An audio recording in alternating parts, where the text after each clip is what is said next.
దేశవ్యాప్తంగా ప్రజల నుంచి కోట్లకి కోట్ల రూపాయల డిపాజిట్లు వసూలు చేసి ఆ పైన డబ్బులు ఎగ్గొట్టినటువంటి వ్యవహారాలకు సంబంధించి మనీ లాండరింగ్ ఆరోపణలు ఎదుర్కొని అరెస్ట్ అయ్యి తీహార్ జైల్లో ఉండి ఆ జైల్లో ఉండగానే ఆస్తులు అమ్మేస్తే నేను ఇచ్చేయగలను కానీ ఆస్తులు అమ్మనివ్వట్లేదు అంటూ కోర్టుకు చెప్తే ఆయనకి కొన్ని రోజుల పాటు అవకాశం ఇచ్చి బయట అమ్మేందుకు అవకాశం ఇస్తే ఆ సందర్భంలో ఎవరు కొనకపోవడం వల్ల ఆయన ఆస్తులన్నీ స్ట్రక్ అయిపోయి ఆ తర్వాతన చివరికి ప్రాణాలు కోల్పోయినటువంటి సహారా అధినేతకి సంబంధించినటువంటి వ్యవహారం కొత్త మలుపు తిరుగుతోంది.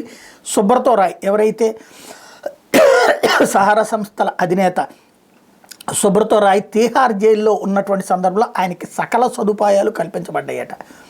ఆ జైల్లో ఉన్నటువంటి సందర్భంలో అందులో డైలీ ఎంతమంది వస్తే అంతమందిని అలౌ చేశారట.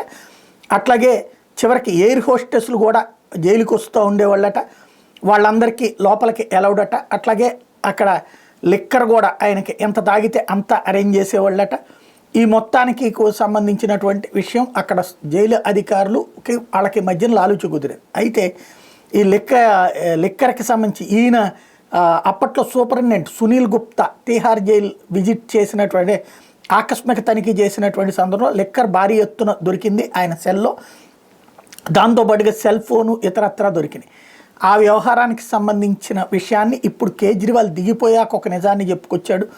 ఎందుకంటే కేజ్రీవాల్ దాదాపు 13 ఏళ్ల నుంచి అధికారంలో ఉన్నప్పుడు చెప్పలేనటువంటిది ఇప్పుడు కేజ్రీవాల్ దిగిపోయాడు కాబట్టి ధైర్యంగా ఒకటి చెప్పుకొచ్చాడు. ఏంటంటే అప్పుడు ఈ విషయాలన్నీ అక్కడ ఏం జరుగుతోంది సుబ్రతో రాయ్కి రాజమర్యాదలకు సంబంధించి కేజ్రీవాల్ నోటీస్కి తీసుకెళ్ళాను.